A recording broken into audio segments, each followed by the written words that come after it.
Describe what the moment was like for the person who first noticed that there might be a sign. So I think they started getting messages this morning about tracks that they were following, and they were following south. And the person was reporting back to our command post that they were following these tracks, and we're encouraging them to continue to follow them. It was about 10:30. We were about ready to do a press conference up here when we got notification that they may have found them. And at that point in time, there was a huge sigh of relief. And then we found out that they were A-OK. It was just a huge relief on all of our parts, and we're just so thankful and elated that they were found safe, and again 1.4 miles away from their house, and this is rugged territory.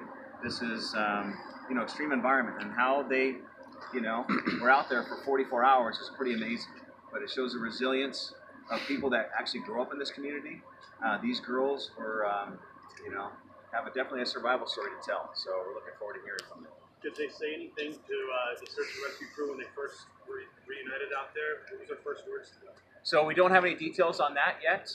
We will be debriefing all the people involved in this and getting that information, for future time. Bobby. Did the two girls, did they have some sort of training? We heard that for being outdoors at their age.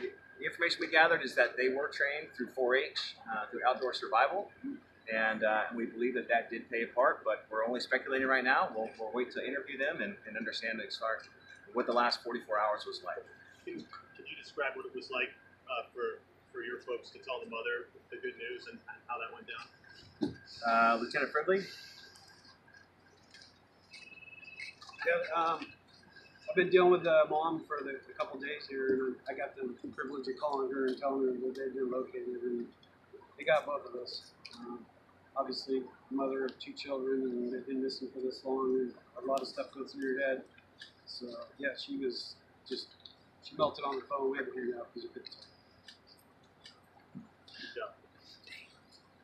What kind of medical needs are they going to have? Can you speak to that? Number one concern is dehydration. Being out there for so long. So our first responders out there, we do know that they had fresh, warm clothing that they put on the girls, that they gave them water, and the initial assessment was that they were dehydrated, they were cold, but they were well. And so that's our first concern, making sure that they get hydrated, that they get a meal, and they get warm. So they're addressing all those needs right now. When you look at all the manpower out here, all the different resources from all the different agencies that came out to help, to pitch in, just kind of talk to me a little bit about how everyone comes together to help in a time like this when 2 little girls go missing in such a tragic way. Well, this is what community is all about. This is what it's supposed to be about here. That when we do have a need in our community that is filled, I think everyone identified with this, that everyone with children, in a situation like this, when a child is lost, I know when my own child gets lost for 5 minutes, the panic that sets in. So I can't imagine what the family, friends, and I think everyone identified with that, and everyone wanted to help. The outpouring, everyone checking in at the command post, everyone calling, everyone seeing what they could do was just, again, absolutely amazing. But I also want to just reiterate that, also there was people that came down off the hill yesterday after we told them, hey, listen, you're flying your drones in an area you shouldn't fly. You're searching an area that you shouldn't search because, you're conflicting with us. Please come down. Those people listened to us, and they were able to aid in the search effort by not interfering. But this community came together. Every one of here, the posse members are volunteers. These people are giving up their weekends that drove 7-8 hours, that slept on the ground last night, because they care about this community, they care about the mission. And that's what it's all about. And I do want to say that every county has a search and rescue. Every county has a posse, and every county is looking for more volunteers to do this kind of work, because it takes volunteers.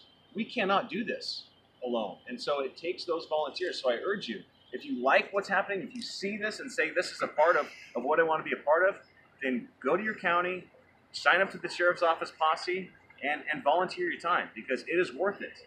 There are several of these cases where we don't have successful outcomes. This one we did, and you could be a part of that in the future. Last question I have for you, Sheriff, personally, and emotionally for you? What were the past 48 hours like? Well, a lot of us didn't get any sleep over the last 48 hours or so, and I know that I've asked a lot from my people and the people from here. They've stayed up nonstop to try and aid in the search effort. I've called in the best investigators from the North State to come here and follow up on leads and that kind of things. So to have an outcome that a positive outcome like this is just, again, absolutely amazing, and I can see it none other than a miracle. So I want to thank God for that. How many square miles do you think that y'all searched to the point where you Turn did that find over them? to, who wants to answer that question? Jared, you want to step up? This is Jared from Mendocino County Sheriff's Office. Sheriff.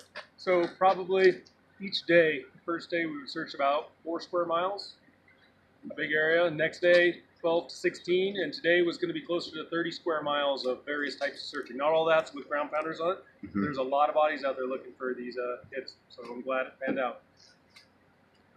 Thank you.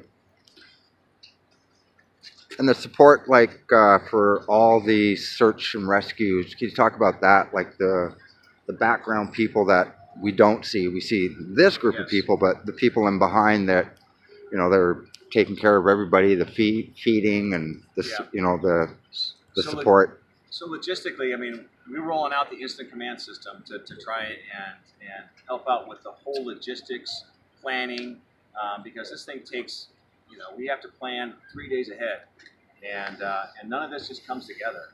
We have to plan for it. We have to ask for it. The resources are at first always trickle in, but then once we get things going, it definitely is a team effort. So I think it's important maybe to talk about the nanotechnology and that. So who would like to talk about that?